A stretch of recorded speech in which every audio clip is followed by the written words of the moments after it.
Salut à tous, c'est Nitnerok de Alternative Academy. J'ai reçu ma commande pour le set 3 de My Hero Academia Collectible Card Game. Du coup, dans cette vidéo, je vous invite à découvrir ce que contient le DLC du set 3, un set qui est basé donc sur le Wild Pussycat, donc c'est 4 héros professionnels.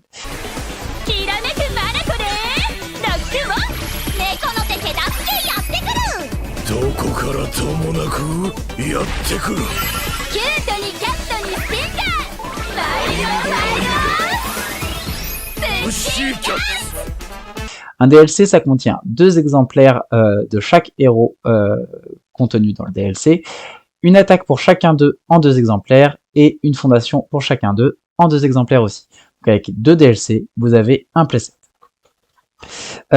Du coup, lors du spoil des 7.3, il n'y a eu aucun spoil qui concernait le DLC, donc c'est vraiment une découverte au moment de l'ouverture. Donc si vous voulez pas vous spoiler, attendez de recevoir votre DLC, sinon, c'est parti. Et voilà. Alors déjà, j'adore le fond de Mandalay. Hop, on va sortir les cartes et on enchaîne tout de suite. On va s'attarder sur chacune d'elles.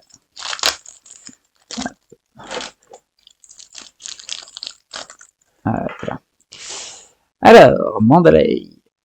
On va faire... Voilà. Alors, 6 cartes en main, 27 de santé, une Hans. On peut nommer une zone d'attaque, donc soit haute, soit mid, soit basse. La prochaine attaque jouée, si elle correspond à la zone nommée, gagne plus 2 ou moins 2 dégâts. Du coup, on se retrouve sur une Hans qui est similaire à celle du Izuku Rival Box. Juste, on peut aussi l'utiliser de manière offensive. Izuku, c'est que en défense, il met un malus de speed. Ici, c'est soit plus 2, soit moins 2 de dégâts. Donc, on va pouvoir augmenter nos attaques en annonçant ce qu'on va jouer par la suite, ou alors on va essayer d'anticiper les attaques adverses pour prendre moins de dégâts. On a une réponse. Après qu'on a joué une fondation, si la prochaine carte que l'on essaye de jouer est une attaque, elle a moins de difficulté. C'est excellent. J'aime beaucoup. Donc en gros, vous allez jouer une fondation, passez votre check. Si c'est réussi, vous pouvez activer votre réponse et dire, bah comme si ma prochaine carte c'est une attaque, ce que je vais jouer, elle aura moins de difficulté. C'est super sympa. Franchement, je pense que je vais partir sur un deck avec ce perso assez rapidement. Alors, l'attaque 4 Scratch. Donc une difficulté 4, un bloc 2 jaune, un 4 de speed orange pour 5 dégâts, donc c'est quand même plutôt pas mal. C'est une punch.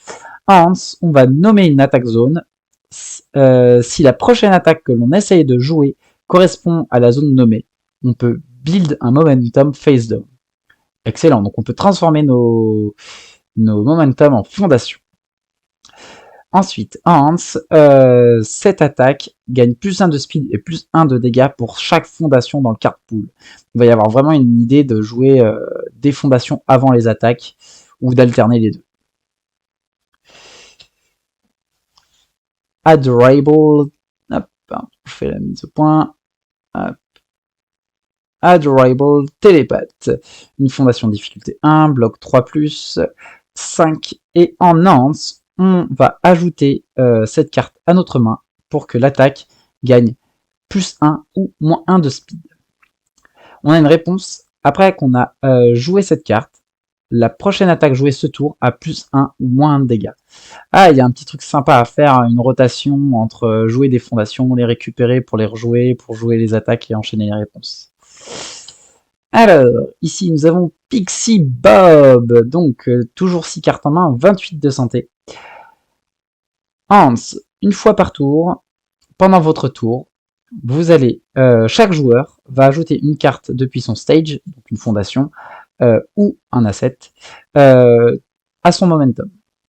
Donc ça permet d'enlever une fondation chacun et de nous préparer une axe attaque, un powerful, ou de pouvoir payer un cost qui demande du momentum. Ensuite, on peut commit, donc on commit Pixie Bob, et cette attaque ally, donc il y a les attaques notamment de Fumikage, gagne plus de dégâts et stun 1. Donc stun, on incline, l'adversaire incline autant de formation que le stun, ici 1. Réponse. On défausse un momentum. Du coup, notre Hans, elle nous permet une fois par tour de nous donner, de payer le coût de notre réponse. Après que notre attaque alliée a fait des dégâts, on ready Pixie Bob, on ready cette carte. Et donc on peut jouer cette réponse quand elle est inclinée. Donc ça permet du coup de faire 2 fois en un tour, au moins, la Hans qui dit de gagner 2 dégâts et stun 1. Alors, pour Cat Close Face Grab, j'aime beaucoup l'art, il est très dynamique, c'est super cool. Alors, on a un speed 1 en attaque haute, on a 5 dégâts. Bloc 3+, c'est une ally throw, donc throw, même si l'attaque est complètement bloquée, elle inflige la moitié des dégâts. Ensuite, on commit une face down rival foundation, donc une fondation face cachée adverse. Hop, on l'incline. Elle paye pas de mine, mais comme elle a le throw, franchement ça fait tout et super sympa. Playful as a cat. Difficulté 2 pour la fondation, check 5, 2+ en orange, donc c'est un bloc correct. Cette fondation, si elle est ajoutée au momentum, est ajoutée face up. Du coup, par rapport à Pixie, on peut ajouter une de nos cartes depuis le stage, si on choisit celle-ci, pour l'envoyer au momentum, elle ira face up. Elle a donc une Hans qu'on peut activer quand elle se trouve dans le momentum, on la flip, on la met face cachée, et notre attaque ally, donc allié, gagne +3 speed, donc +3 de vitesse. En Hans, on peut commit, on discard un momentum, et notre adversaire défausse 2 momentum. 1 pour 2. Pas mal. Il y a franchement des trucs qui ont l'air sympas à faire. Ragdoll, la troisième demoiselle du groupe, donc 6 en main, 26 en santé. Elle a une forme, donc au lieu de jouer une fondation, un asset ou une attaque, vous pouvez une fois par partie, once per game, activer cette forme. Vous allez chercher dans votre deck une carte et l'ajouter à votre main, n'importe laquelle, il n'y a pas de restriction. Hans, une fois par tour, vous pouvez révéler 2 cartes depuis votre main. Si les cartes révélées ont le même nom, cette attaque gagne +4 ou -4 de speed. Intéressant. Par contre, ça veut dire qu'il faut vraiment garder en main une paire pour qu'une fois par tour, on puisse bénéficier du bonus ou du malus de speed. En Hans, on flippe une fondation et on regarde la carte du dessus de notre deck. On prévoit un peu ce qui va arriver. On prévoit les checks et ça c'est pas mal. 4 pounds, donc difficulté 5, 3 en classique, un bloc correct, 3 de speed en mid, 5 dégâts, stun 1. Hans, on remove une attaque depuis notre main, donc on bannit une attaque de notre main, et on choisit une attaque dans notre défausse qu'on va ajouter à notre main. Du coup, ça permet soit de créer une paire pour Lance de Ragdoll, soit de pouvoir enlever une attaque qu'on ne souhaiterait pas jouer pour en jouer une autre.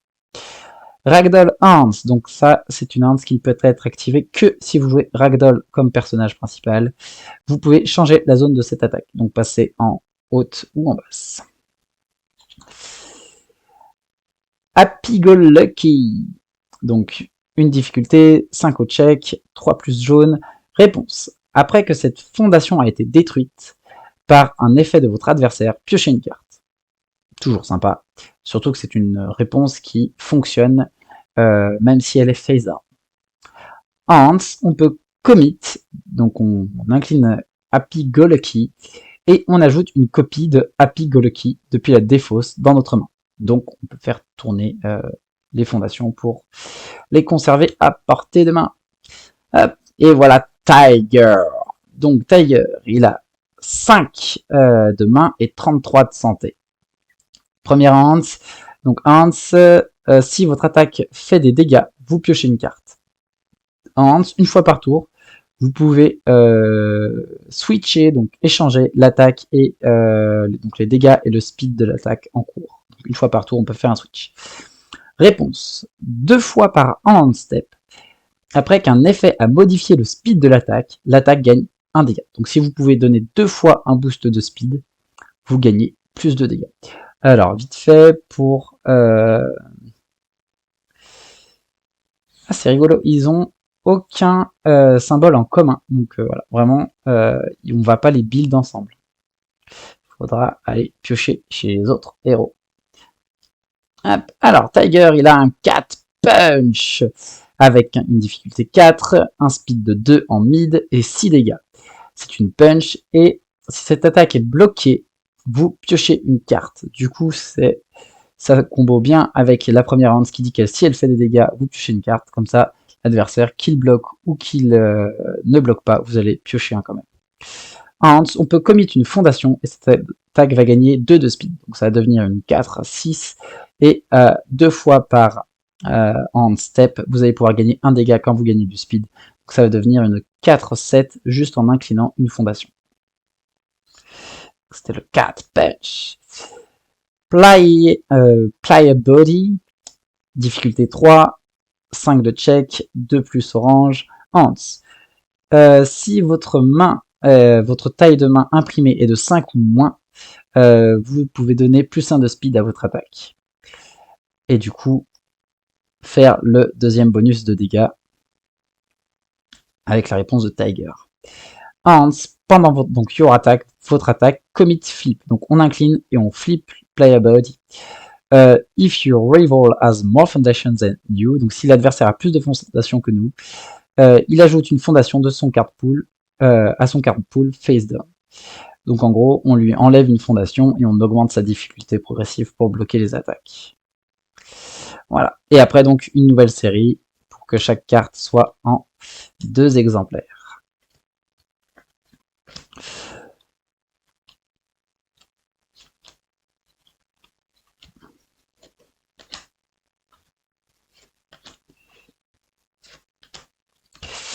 Et voilà donc pour le DLC du 7.3. Qu'est-ce que vous en pensez? N'hésitez pas à me le dire. Est-ce qu'il y a un personnage qui vous emballe, qui vous donne envie de build autour de lui et autour des cartes de du DLC? Perso, moi j'ai Mandalay qui me fait de l'œil. Je pense que je vais me pencher dessus rapidement dès que j'aurai ouvert les boosters du 7.3. Voilà. En tout cas, j'aime beaucoup les arts du DLC. Je les trouve très très cool. Il y a un gros up là-dessus. Les fonds sont géniaux. Le foil rend super bien. Voilà, c'est tout donc pour ce DLC du 7.3. J'espère que ça vous a plu. On se retrouve bientôt pour une petite ouverture, bien sûr, du display. Et peut-être aussi des starters Endeavor et Eraser. Allez, à la prochaine!